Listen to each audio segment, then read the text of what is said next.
يا ربنا اعترفنا بأننا اقترفنا وآننا أسرفنا على لظى أسرفنا. يا ربنا اعترفنا بأننا اقترفنا وآننا أسرفنا على لظى أسرفنا.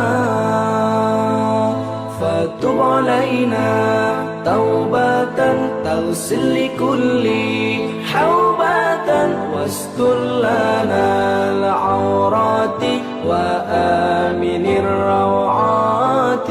فتب علينا توبة تغسل لكل حوبة واستر لنا العورات وآمن الروعات. يا ربنا اعترفنا بأننا اقترفنا وآننا أسرفنا على لظى أسرفنا. يا ربنا اعترفنا بأننا اقترفنا وآننا أسرفنا على لظى أسرفنا. واغفر لوالدينا ربي ومولودينا والآل والإخوان وسائر الخلان. واغفر لوالدينا ربي ومولودينا والآل والإخوان وسائر الخلان.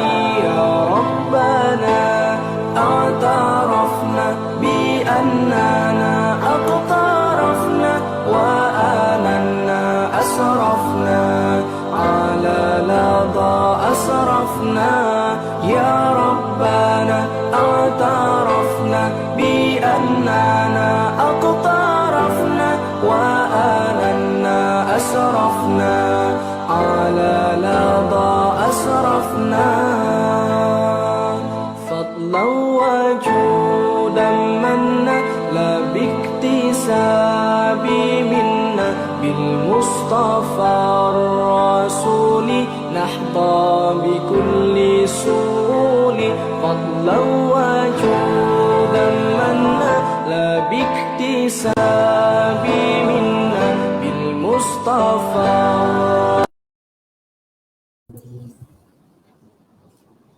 بسم الله الرحمن الرحيم. قالوا إن يسرق فقد سرق أخ له من قبل فأسرها يوسف في نفسه ولم يبدها له قال أنتم شر مكانا والله أعلم بما تصفون.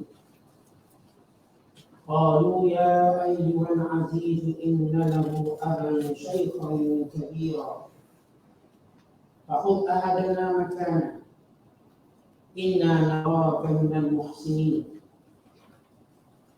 قال معاذ الله أن نأخذ إلا من وجدنا متاعنا عنده إنا إذا لظالمون.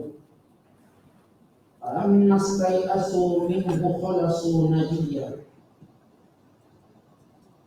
قال كبيرهم ألم تعلموا أن أباكم قد أخذ عليكم موثقا من الله ومن قبل ما فرطتم في يوسف فلن أبرح الأرض حتى يأذن لي أبي أو يحكم الله لي وهو خير الحاكمين. ارجعوا إلى أبيكم فقولوا يا أبانا إن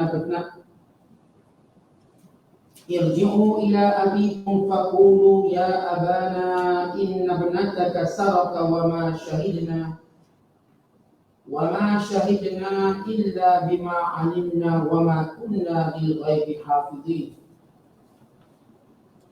واسأل القرية التي كنا فيها والعير التي أقبلنا فيها وإنا لصادقون قال بل سولت لكم أنفسكم أمرا فصبر جميل عسى الله أن يأتيني بهم جميعا إنه هو العليم الحكيم وتولى عنه وقال يا أسفا على يوسف وابيضت عيناه من الحزن فهو كظيم قالوا تالله تفتأ تذكر يوسف حتى تكون حرضا أو تكون من الهالكين قال إنما أشكو بثي وحزني إلى الله وأعلم من الله ما لا تعلمون يا بني اذهبوا فتحسسوا من يوسف وأخيه ولا تيأسوا من روح الله إنه لا ييأس من روح الله إلا القوم الكافرون صدق الله العظيم.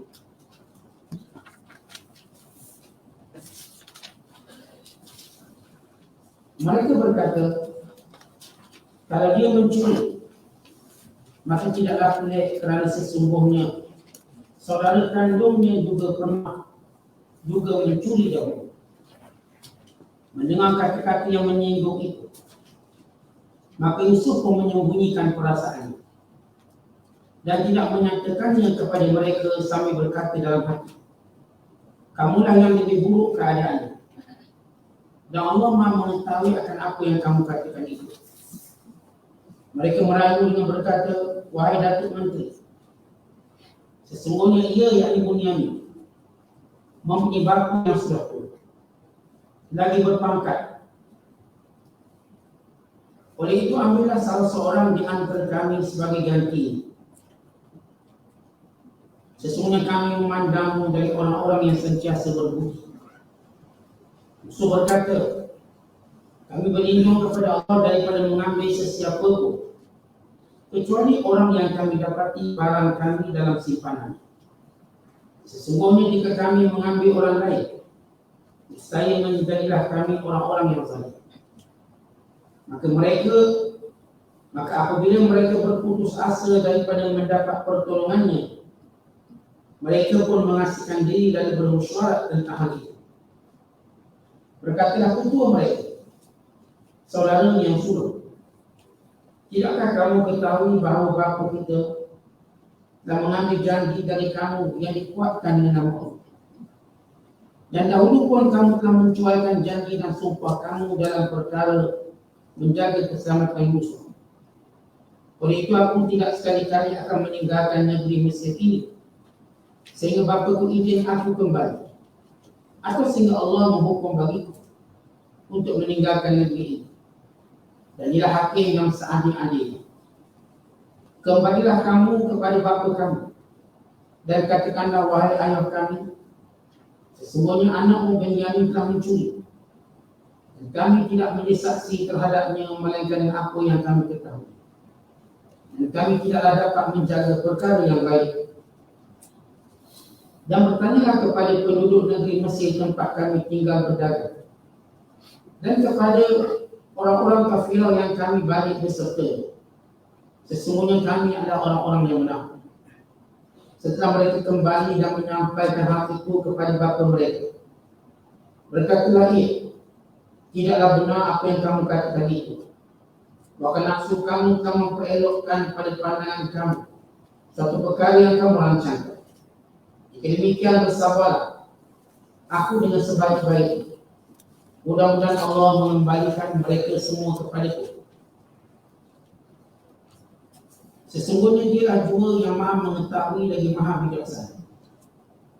Dan bapa mereka Nabi Yaqub pun berpaling dari mereka kerana berita yang mengharukan itu sambil berkata, aduhai sedihnya aku kerana Yusuf.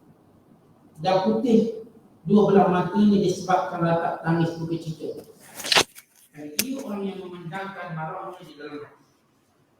Mereka berkata, demi Allah, ayah tidak habis-habis ingat kepada Yusuf sehingga ayah menjadi sakit merana atau menjadi dari orang-orang yang binasa. Nabi Yaqub menjawab, sesungguhnya aku hanyalah mengadukan kesusahan dan duka citaku kepada Allah. Dan aku mengetahui dengan perantaraan wahyu dari Allah apa yang kamu tidak mengetahuinya. Wahai anak-anakku, pergilah dan intiplah khabar berita mengenai Yusuf dan saudaranya Benyamin. Dan janganlah kamu berputus asa dari rahmat serta pertolongan Allah. Sesungguhnya tidak berputus asa dari rahmat dan pertolongan Allah. Tidak berputus asa dari rahmat dan pertolongan Allah itu melainkan kaum yang kafir. Masih lagi dalam penafsiran surah Yusuf. Surah yang ke-12 pada juzuk yang ke-13 pada ayat yang ke-77 sehinggalah ayat 87. Ayat-ayat yang kita bacakan ini adalah episod yang ke-14 daripada kisah Nabi Allah Yusuf AS. Berlaku satu perdebatan hangat, niqashul had antara anak-anak Nabi Allah Yaqub dan di antara Yusuf AS, dan dialog serta perdebatan dengan ayah mereka Yaqub yang berkait dengan kejadian yang menimpa Benyamin.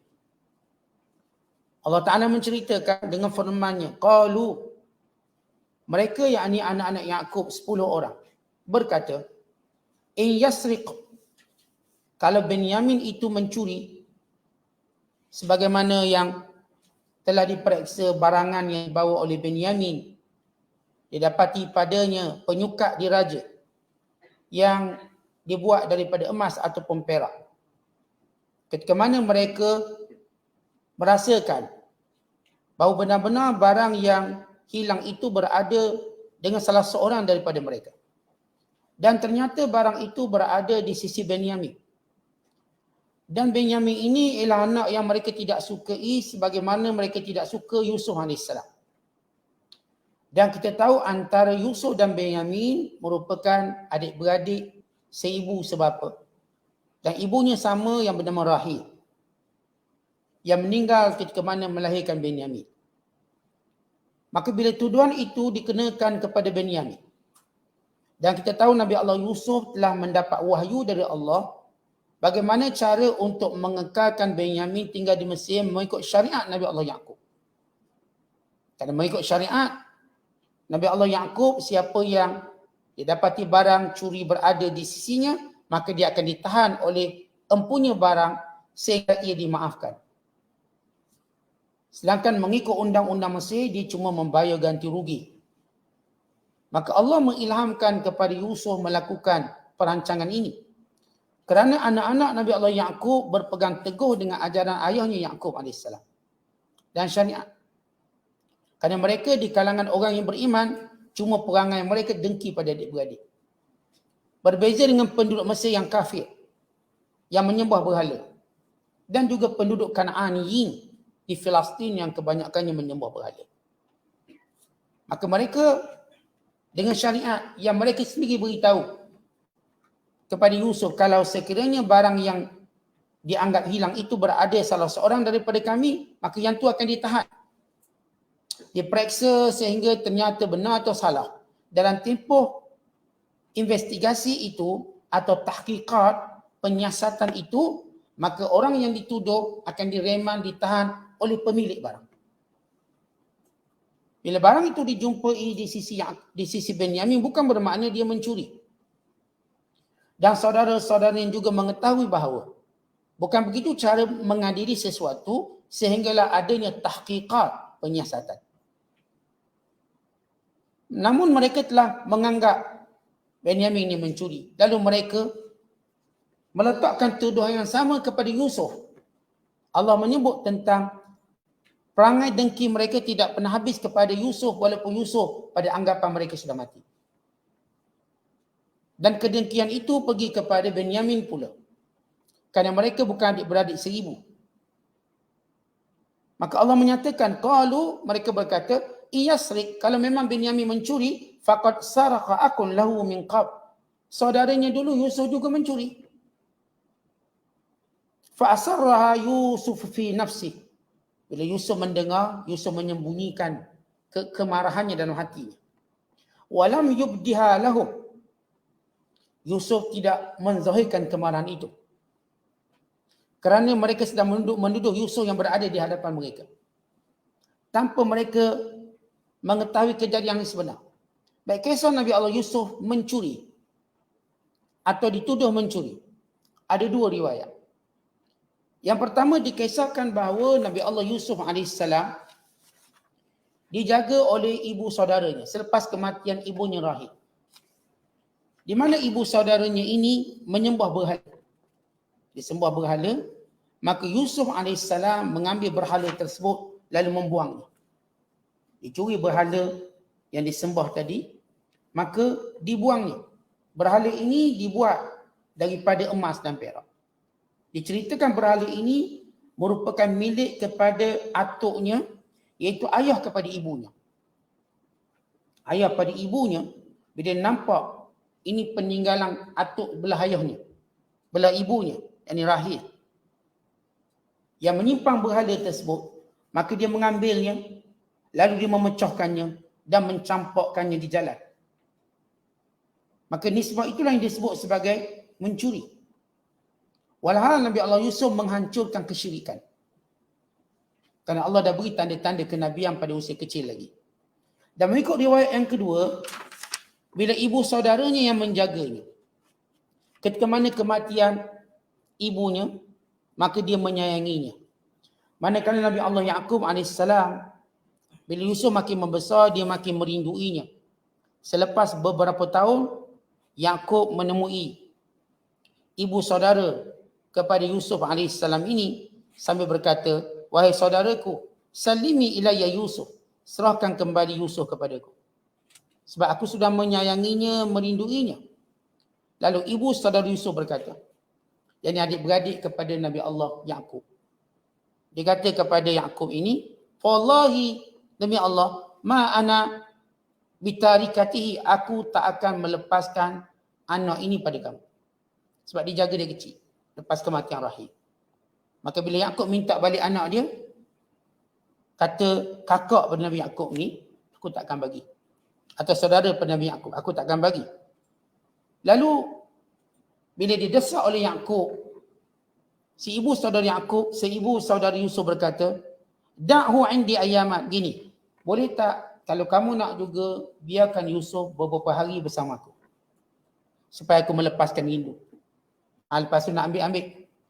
Maka ibu saudaranya merancang dengan perancangan tuduhan supaya Yusuf ini dianggap mencuri, supaya Yusuf kekal di sisinya untuk dijaga. Maka dia mengambil satu tali pinggang yang merupakan tali pinggang yang dipakai oleh Isa AS. Yang ini oleh ayahnya, dan dia menjaga tali pinggang tersebut. Si perempuan ini yang merupakan kakak ataupun adik Nabi Yaqub, dia mewarisi tali pinggang Nabi Allah Ishaq. Maka dia mengambil tali pinggang tersebut lalu melilitnya pada badan Yusuf. Kemudian keesokan harinya dia berpura-pura mencari. Lalu kata Yaqub, apa yang hilang? Jawabnya tali pinggang. Maka cari, akhirnya diselak pakaian Nabi Allah Yusuf, didapati tali pinggang pada badannya. Maka dia kata, tengok, dia mencuri. Maka mengikut hukum, dia mesti duduk dengan aku. Sehinggalah satu tempoh, akhirnya Nabi Allah Yaqub terpaksa akur. Maka Yusuf terpaksa tinggal bersama ibu saudaranya yang amat menyintainya, sehinggalah dia mati. Barulah Yusuf mengambilnya. Barulah Yaqub mengambilnya.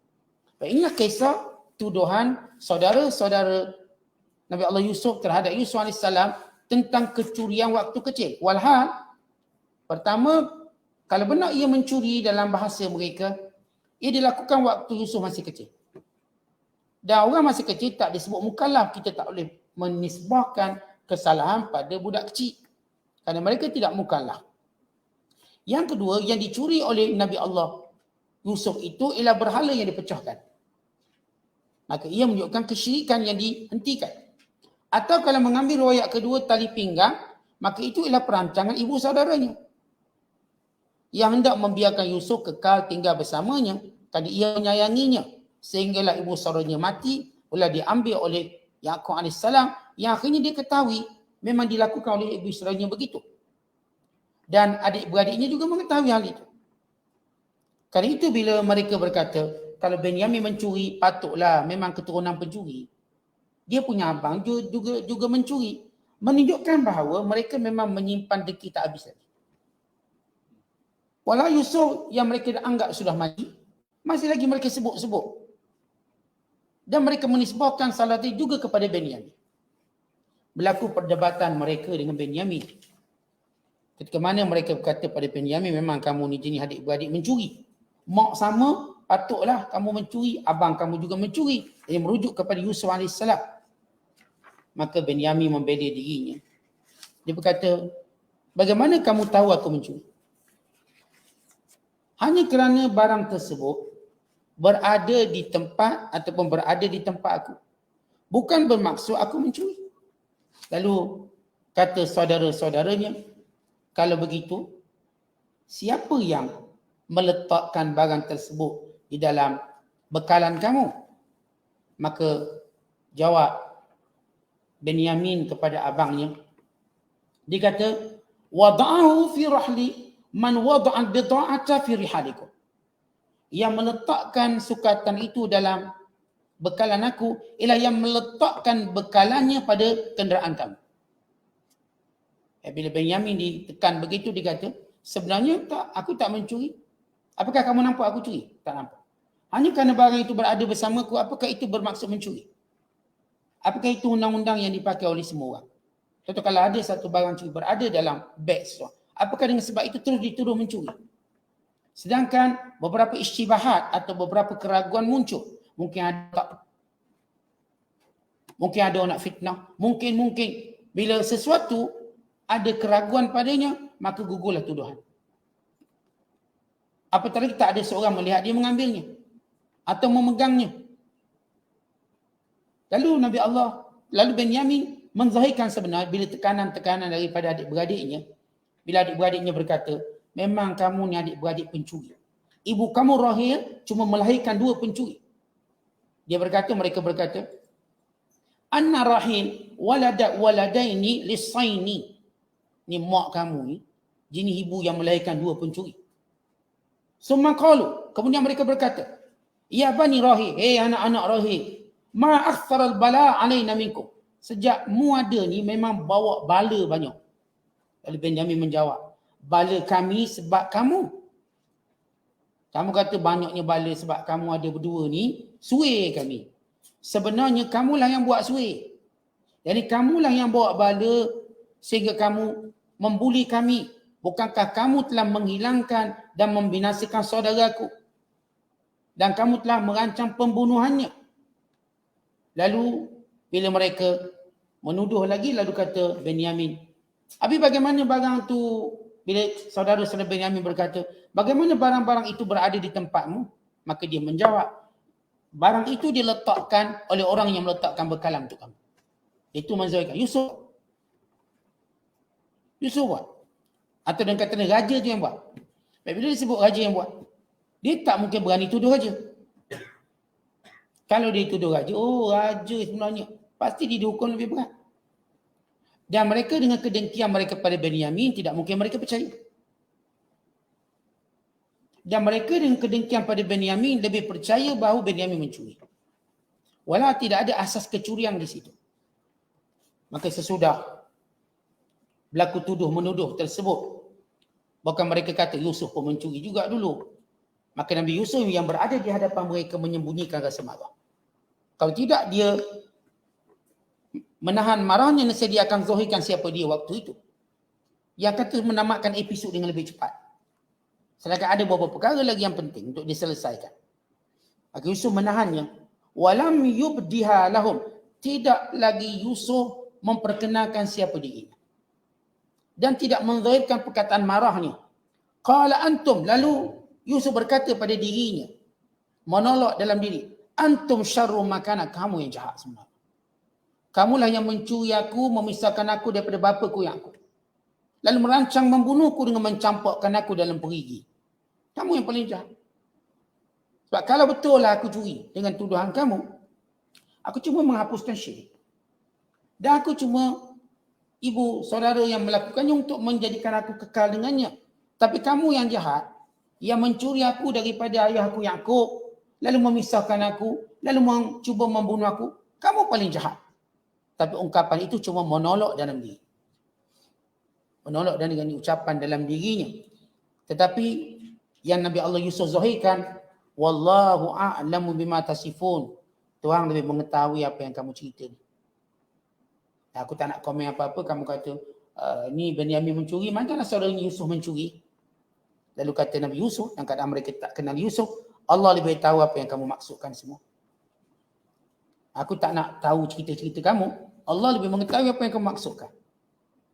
Kata-kata kamu tadi. Qalu, lalu mereka teringat janji mereka dengan ayah untuk menjaga Benyamin. Qalu ya ayyuhal aziz. Mereka kata, wahai bapa menteri, dan terjemahan pimpinan Rahman. Wahai penguasa, wahai tuan yang berkuasa. Innalahu, sesungguhnya Benyamin ini, dia ada ayah, aban ayah, syaikhan kabira, yang dah tua. Kabiran, lagi berpangkat, yakni Nabi. Pertama, mereka cuba menagih simpati Nabi Allah Yusuf. Yang berkata si Benyamin ini dia ada ayah dah tua. Kemudian menyebut kedudukan ayahnya seorang Nabi, kabiran. Orang yang ada kedudukan di sisi Allah. Fakhudh ahadana makanah. Boleh tak tukar Benyamin dengan salah seorang daripada kami? Gantikan. Inna naraka minal muhsinin. Kami dapati kamu ni orang baik. Sebab daripada awal kami kenal kamu orang baik. Beri lebihan, bekalan, beri percuma pada kami, telah menerima kami sebagai tetamu, diberi makan yang baik, diberi tempat tinggal. Kami tahu kamu orang baik. Maka boleh tak kami nak merayu supaya kesalahan ini dipikul oleh orang lain di kalangan kami. Qala ma'adzallah. Maka Nabi Allah Yusuf berkata, ma'adzallah, aku berlindung kepada Allah. An na'khudha, untuk mengambil, illa man wajadna mata'ana indahu, melainkan orang yang kami dapati barang kami di sisinya. Inna, kalau kami buat macam kamu cadang, izal zalimun, orang zalim. Bukankah syariat kamu berkata, kalau orang tu yang buat, orang tu kena hukum. Maka kenapa pula kamu nak pindah syariat dengan menggantikan pada orang lain? Maka mereka menyesal kerana beritahu ilmu mereka. Kerana apa yang mereka beritahu itu seperti memukul diri sendiri. Kalau mereka tak beritahu tentang apa yang berada dalam syariat Nabi Allah Yaqub, pasti mereka cuma membayar denda dan mereka bebas. Tapi bila mereka berkata dalam undang-undang kami, siapa yang dijumpa barang dia dan dihukum. Bukankah kamu menyebut itu syariatnya? Maka kami tak akan mengubahnya. Tidak, kami zalim, kami jahat dengan mengambil yang tidak bersalah. Falamma stai'asu minhu, bila mana mereka kecewa dalam memujuk Nabi Allah Yusuf. Mereka guna macam-macam cara. Salah satu cara beritahu ayah dah tua. Dan ayah tu ada pangkat. Yang ketiga, beritahu boleh tak ganti orang lain. Ini 3 cara utama. Dan mereka ada cara-cara yang lain yang tidak Allah Ta'ala sebut. Kerana Allah Ta'ala menyebut cara yang, ataupun kita katakan perkara yang paling besar yang mereka tawarkan. Itu digantikan Benyamin dengan orang lain. Dan Allah menceritakan falamma stai'asu, bila mereka kecewa dengan pujukan. Khalasu najiyya, lalu mereka pun berunding sesama mereka. Bagaimana cara mencari jalan keluar? Khalasu, lalu mereka pun bermusyarat dengan 10 adik-beradik mereka. Macam mana kita buat ni bang? Qala kabiruhum, berkata yang paling besar sekali. Anak yang paling besar, ada yang menyatakan namanya ialah Yahuda, ada yang menyatakan namanya Rabil, ada yang menyatakan namanya Syamun. Dan kita kalau ingat balik daripada awal, pada episod yang kedua, ketika mana adik-beradik ini merancang untuk membunuh, maka si abang tua lah yang mencadangkan, jangan bunuh, tapi campak je dalam perigi.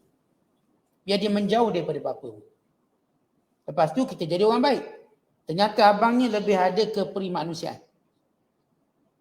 Lebih ada nilai kemanusiaan berbanding adik-beradik yang lain yang memang hendak membunuh Yusuf dari awal lagi. Tapi abangnya menyelamatkan keadaan dengan berkata, kita buang di Yusuf dalam perigi. Supaya dia jauh daripada ayah, kemudian kita jadi orang baik. Dia tak berfikirlah Yusuf itu bagaimana.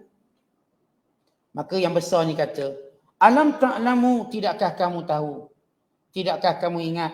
Anna abakum, sesungguhnya ayah kamu, yakni Yaqub AS, qad akhadha 'alaikum mawthiqan min Allah, telah mengambil perjanjian antara kita dengan dia dengan nama Allah. Wa min qab, dan ingat tak kamu apa yang kita telah lakukan sebelum ini, ma farattum fi Yusuf, apa yang telah kita cuaikan pada Nabi Allah Yusuf. Benda yang sama dulu kita janji nak jaga Yusuf. Kemudian kita gagal, kita buat muamarah konspirasi kita. Dan kali ini kena pula pada Benyamin. Bukankah kita telah berjanji dengan nama Allah untuk jaga dia walaupun pun terjadi, melainkan bila kita dikepung. Falan abrahal au, kan itu kata abangnya, aku tidak akan meninggalkan bumi Mesir hatta ya'zana li abi, sebab kita cuai menjaga Benyamin sebagaimana kita telah mensia-siakan Yusuf. Maka aku akan tinggal di Mesir. Aku tak akan pulang ke Filistin sehinggalah ayah izinkan aku pulang. Au yahkumallahu li, atau Allah hukum aku atas kesalahan aku. Yang dulu aku khianat Yusuf dan aku pula tidak benar-benar menjaga Benyamin. Maka aku serahkan pada Allah bagaimana Allah nak hukum aku.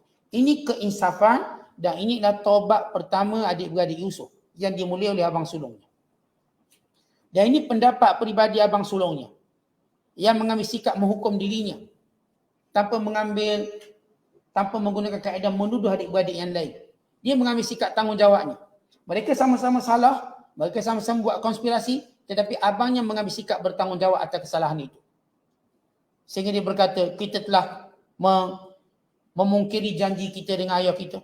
Sebagaimana kita telah mensia-siakan Yusuf sebelum itu, maka aku takkan pulang lagi ke Filistin. Sehinggalah ayah maafkan aku. Atau sehinggalah Allah menghukum aku dengan apa pun hukuman, aku sedia menerima. Ini taubat abang yang sulung. Wa huwa khairul hakimin, Allah sebaik-baik penghukum yang adil dan hukumannya. Baik, itu keputusannya peribadi untuk dirinya.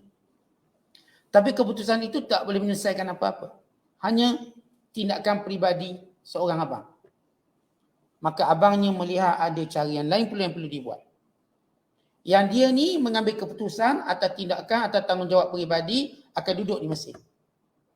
Sampailah dapat berjaya bebaskan Benyamin, sebab dia akan jaga Benyamin. Apa berlaku dia akan memantau. Sampai Benyamin mungkin dilepaskan, atau mungkin dia menggantikan, atau Allah hukum dia, atau semua diterima. Atau sehingga ayah kata, tak apa, kamu balik juga. Kemudian dia beri satu solusi kepada adik-adik yang lain. Supaya kehilangan ataupun penangkapan, penahanan Benyamin diketahui oleh ayahnya juga. Kerana ayahnya pasti tertanya-tanya mana Benyamin. Lalu kata abangnya, irji'u ila abikum. Kamu pula yang 9 orang balik jumpa ayah kamu. Fakulu, dan katakan pada ayah kita, ya abana, wahai ayah kami, inna benataka, sesungguhnya anakmu, saraka, mencuri. Wa ma syahidna, tapi kami tak tengok dia curi. Lihat, dia mula menggunakan satu ayat yang menunjukkan kebertanggungjawaban. Ia bukan tuduhan. Anak kamu mencuri tapi kami tak tengok dia mencuri. Itu supaya kita sendiri pun sama. Kadang-kadang kita nak kata orang tu salah tapi kita tengok ke? Tak tengok. Maka beritahulah kita tak tengok. Jangan cerita orang tu salah macam kita tengok, macam kita duduk tempat tu. Orang kata dia ni mencuri tapi saya tak tahu. Saya pun tak tengok dia. Maka ini cara kita mengadili betul bila berhadapan dengan perkara-perkara negatif tentang orang lain. Kita tak tahu. Cuma yang tersebarnya begitu. Tapi saya tak tahu hakikat. Dia orang kata dia tu misalnya tahan polis sebab mencuri tapi saya tak tahu. Orang katalah saya tak tahu. Jangan kita pula lebih sudu pada kuah. Memang mencuri sebab tu boleh tangkap. Awak tengok? Tak tengok. Tapi orang cakap lah. Tak boleh. Benda yang kita tak tengok, benda yang kita tak tahu, jangan seolah-olah kita tengok dan kita tahu. Itu satu penyaksian yang tidak adil. Maka lihat bagaimana abang dia ajar penyaksian adil. Anak kamu beritahu pada ayah kita, anak kamu mencuri. Tapi kami tak tengok. Lihat mereka tak tunjukkan kedengkian. Sebab orang dengki mengambil kesempatan daripada tuduhan jahat untuk menguatkan lagi tuduhan. Tapi kali ini nadanya berubah. Nada keinsafan. Anak mencuri tapi kami tak tengok. Illa bima alimna, tapi itu yang kami tahu, kami diberitahu. Wa ma kunna lil ghaibi hafizin, dan kami bukanlah orang yang mampu menjaga perkara-perkara gaib. Yani kami tak tahu pun kesudahan jadi begini. Memanglah kami berjanji nak jaga Benyamin. Kami tak akan lepaskan, kami tak akan biarkan dia apa-apakan sehinggalah kami dikepung dan kami tak mampu mempertahankannya. Tapi apa yang berlaku hari ini sehingga Benyamin ditahan, ini di luar pengetahuan kami. Tak tahu jadi sampai macam ni. Wa ma kunna lil ghaibi hafizin. Kami tak tahu benda gaib maka jadi macam ni. Walaupun Nabi Allah Yaqub telah memberi pesan kepada mereka satu pesanan untuk mengelakkan musibah berlaku. Namun itu cuma ikhtiar. Supaya kita tak pernah kecewa dengan kita tak pernah berhenti ikhtiar. Kerana itu ilmu yang Allah ajar pada kita. Tapi apa yang Allah izinkan berlaku, maka itulah takdir Allah. Jadi mereka menjawab, kami tak tahu apa yang akan berlaku akan datang. Was'alil qaryah, tanyalah penduduk negeri. Allati kunna fiha, yang kami duduk sekarang ini. Yang ditanyalah orang Mesir. Sebab berita ni viral. Berita ni diketahui oleh orang ramai. Wal'ir, dan tanya juga pedagang-pedagang yang datang ke Mesir ini, yang pulang sebagaimana kami pulang. Allati aqbalna fiha, tempat yang sama yang kita pergi. Tanya mereka, mereka juga buat berita yang sama. Wa inna lasadiqun, sesungguhnya kami benar, kami memang orang yang benar. Lihat kali ini tak macam ketika mana mereka berkata tentang kehilangan Yusuf. Dia berkata kami sedang main, Yusuf kami tinggal dekat barang kami, tiba-tiba datang serigala lalu memakannya. Kamu tak mungkin percaya walaupun kami benar. Setakat tu dia punya statement. Tak ada cerita saksi itu, saksi ini. Tapi bila berkait dengan Benyamin, mereka mula bercakap benar. Oh, anak kamu mencuri tapi kami tak tahu. Kami tak tengok. Itu je yang kami tahu. Kalau tak percaya, tanyalah penduduk negeri Mesir dan tanyalah kafilah-kafilah yang juga datang bersama-sama dengan kami tentang kejadian ini. Dan kami memang orang yang benar. Artinya, mereka dah bercakap dengan apa yang sepatutnya bila berhadapan dengan satu kejadian. Berbeza dengan penipuan mereka waktu Yusuf hilang. Ke mana mereka cerita pada ayah mereka, Yusuf dimakan serigala, lalu dibawa pakaian yang tidak koyak yang dilumuri dengan darah kambing. Maka bila cerita ini sampai ke pengetahuan ayahnya, adik-adik ni balik, maka mereka pun cerita macam abang mereka ajar. Ayah, anak ayah mencuri. Tapi kami tak tengok. Itu yang kami diberitahu. Kalau ayah tak percaya, ayah tanyalah orang yang duduk Mesir tu. Ataupun kafilah yang juga sama-sama pergi ke Mesir bersama kami. Dan kami tak tipu ayah. Nada kali ini berbeza. Nada kali ini menunjukkan mereka lebih benar. Tetapi ayahnya tetap menyebut perkataan yang sama sebagaimana disebut kisah Yusuf. Qal, berkata Yaqub, bal, bahkan sawalat lakum anfusukum amra. Kamu memang ada buat apa-apa perancangan. Ini konspirasi kamu. Sebagaimana konspirasi kamu menjauhkan Yusuf daripadaku. Perkara yang sama yang kamu lakukan pada adiknya Benyamin. Aku tahu. Bal sawalat lakum anfusukum amra. Fasabrun jamil. Aku memilih sabar. Baik, kenapa Yaqub berkata demikian? Supaya dengan tekanan tadi adik-beradik mungkin akan kata, ayah Yusuf tu lah, Yusuf tu memang kami salah. Benyamin ni kami tak salah. Tekanan itu. Supaya dapat membezakan antara dua kejadian. Yang dulu memang kami buat dengan keadaan dengki. Sekarang bukan kami. Sebab kalau orang sengaja buat salah, dalam masa sama dia tersalah. Tapi kalau kita sebut sebab yang sama dengan kesalahan, dia pasti akan nak beritahu yang dulu tu memang tak sengaja. Memang kami sengaja. Sekarang ni kami tak sengaja. Sekarang kami tak sengaja untuk menunjukkan keinsafan. Tapi mereka tetap kunci mulut mereka betul untuk tak beritahu apa yang mereka buat pada Yusuf. Sebab mereka tahu ini jenayah yang paling besar. Walaupun ayah memberi satu tekanan yang sama. Yang berlaku pada Yusuf. Yang berlaku pada Benyamin. Ini semua adalah kejahatan yang kamu rancangkan. Ini satu tekanan. Lalu Yaqub sambil berpaling meninggalkan anak-anaknya. Fasabrun jamil. Aku bersabar. Dengan sabar yang baik, dengan maksud cuma mengadu pada Allah. Aku tak akan mengadu pada kamu, aku tak akan suruh kamu itu dan tak. Aku cuma mengadu pada Allah. Asallah, semoga Allah an ya'tiyani bihim jami'a, memulangkan kembali kepadaku semua anak-anakku. Yang dimaksudkan ialah Yusuf, Benyamin dan juga Yahuda atau Syamun atau Rabil, iaitu anak sulungnya yang Daisah yang nak kekal di situ.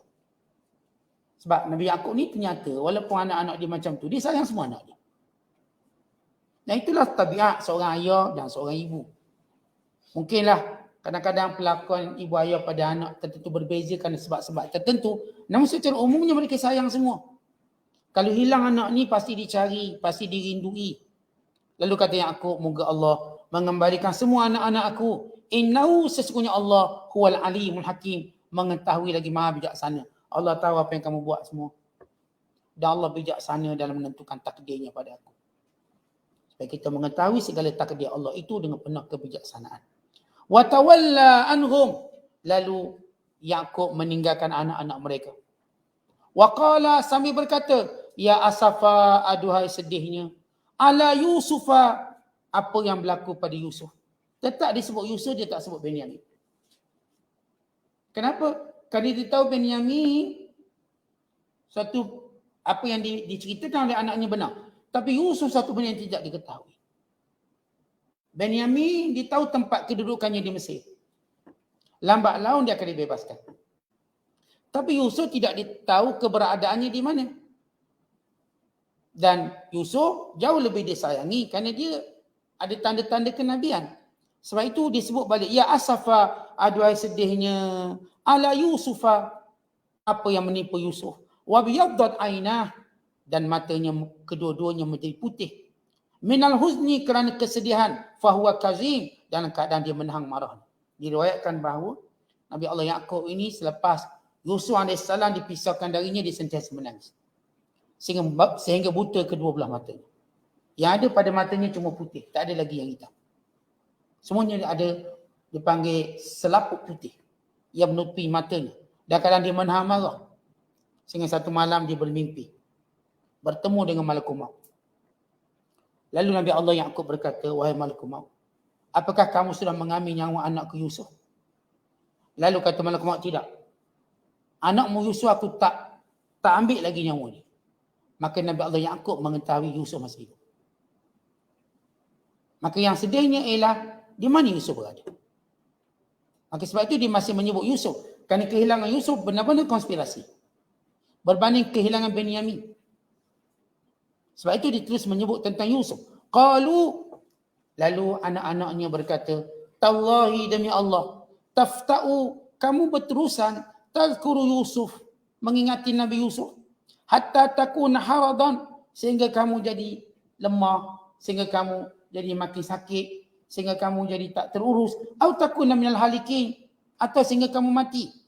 Dalam ayat ini, anak-anaknya belas kasihan pada ayah. Ayah, jadilah ingat ya Yusuf tu. Yusuf kan dah tak ada. Ayah duk ingat-ingat, nanti bertambah sakit ayah. Nanti ayah jadi mati cepat. Ini sifat belas kasihan seorang anak kepada Yaqub. Ya anak-anaknya ternyata sayang ke ayah. Tapi dengki pada adik-beradik. Sayang ayah dia. Bukan bila melihat Yaqub AS sentiasa menyebut Yusuf. Mereka kata, ya dah lah sebut. Kami bimbang ayah bertambah sakit. Ayah dah buta mata, nanti benda lain pula. Dan kami bimbang ayah mati, kami kehilangan ayah. Qala innama, lalu kata Yaqub, sesungguhnya, ashku bathi, aku hanya mengadu kesedihanku. Aku hanya mengadu kedukacitaanku, wa huzni, dan kesedihanku, ilallah, kepada Allah sahaja. Wa a'lamu minallahi ma la ta'lamun, dan sebenarnya aku mengetahui apa yang berada di sisi Allah, apa yang kamu tidak ketahui. Bila Nabi Allah Yaqub menyebut innama ashku bathi, aku cuma mengadukan basi. Apa itu basi? Basi maknanya kesedihan yang paling sangat. Kesedihan yang paling utama.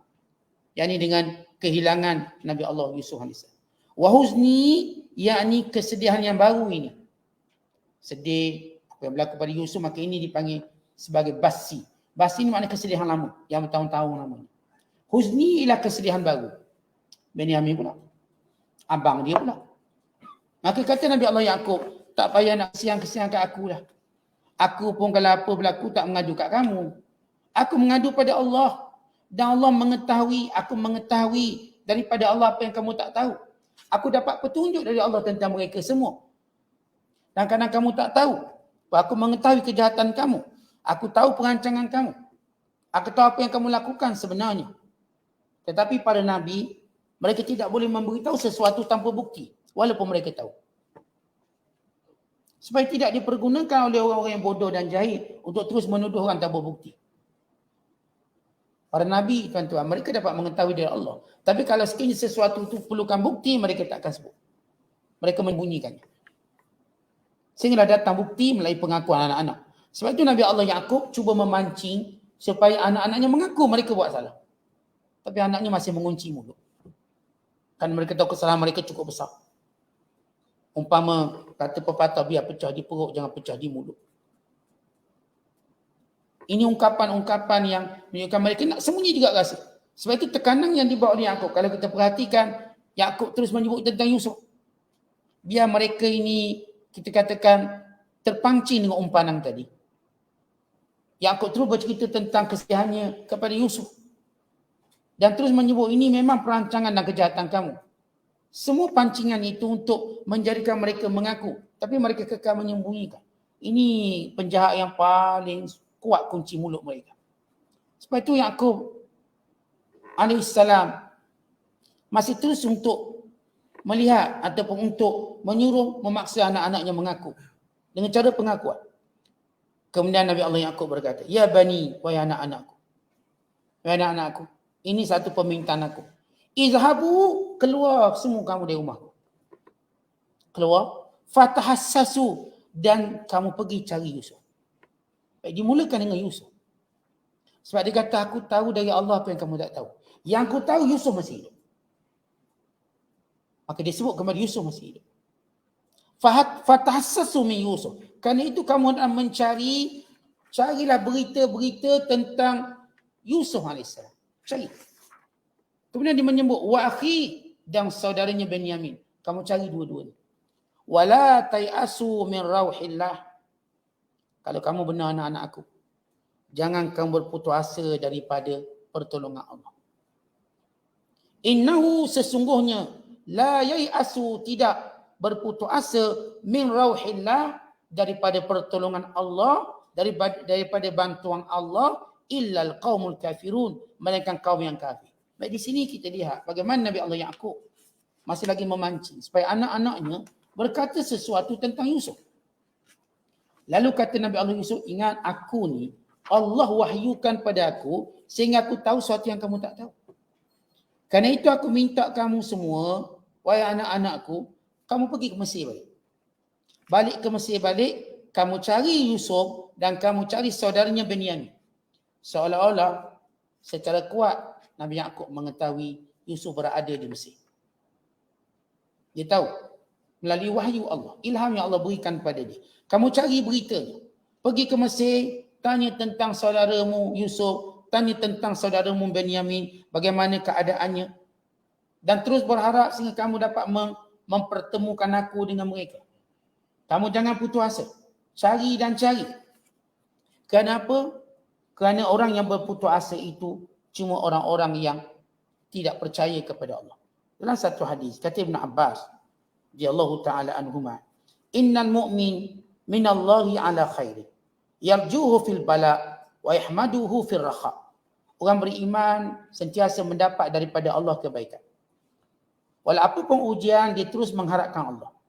Dan dia terus memuji Allah dalam keadaan kesenangan. Maknanya, sifat orang beriman, walau apa berlaku, dia tak pernah putus asa dan mengharapkan Allah. Dan dia tak pernah berhenti memuji Allah bila mendapat kebaikan.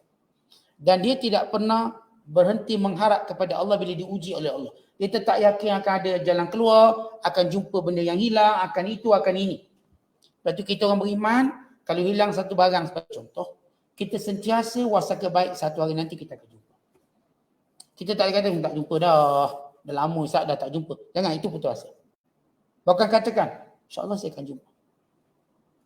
Kerana kita sentiasa, kalau orang beriman kata Abdullah bin Abbas, sentiasa bersangka baik pada Allah bila diuji. Maknanya kalau ada barang hilang, sentiasa orang sangka bahawa satu hari nanti saya akan jumpa. Kalau anak hilang, sentiasa orang sangka satu hari anak akan jumpa. Dia kata, tak apalah mati dah kot. Jangan, yakin. Dalam ujian itu kita akan jumpa. Sebagaimana Yaqub ajar pada anak-anaknya, jangan berputus asa dalam mencari keduanya. Di sini kita lihat seperti Nabi Allah Yaqub mengetahui keberadaan Yusuf sama sebagaimana keberadaan Benyamin di Mesir. Maka kerana Nabi Allah Yusuf, Nabi Allah Yaqub ini Nabi, maka kerana itulah disuruh baik sekarang kamu semua keluar. Kamu semua pergi untuk mencari saudara-saudara kamu. Walaupun ayat menyebut disuruh semuanya, yang dimaksudkan sebahagian kamu. Kerana pada episod yang ke-15 kita akan lihat sebahagian pergi memang mengikut arahan ayahnya cari. Sebahagian kekal bersama ayahnya. Kerana bimbang ini bersendirian. Sehingga berlakulah pertemuan yang telah ditetapkan oleh Allah. Ini antara ataupun episod yang ke-14 yang menceritakan bagaimana keyakinan ayahnya Yusuf masih hidup. Keyakinan ayahnya bahawa Yusuf, Benyamin dan juga abang sulungnya akan dipertemukan dengannya satu hari nanti. Karena itu dia menyuruh ayahnya, anak-anaknya supaya tidak putus asa dalam mencari. Dan ini adalah pengajaran yang penting untuk kita juga. Bagaimana kita baca hadis mauquf daripada Ibn Abbas radhiyallahu ta'ala anhuma, orang beriman sentiasa mengharapkan kebaikan dari Allah. Kalau ditimpa dengan ujian, dia sentiasa mengharapkan bahawa ujian itu akan berhenti. Bila ditimpa dengan kesenangan, dia tidak pernah berhenti memuji Allah. Wallahu a'lam bishawab. Assalamualaikum.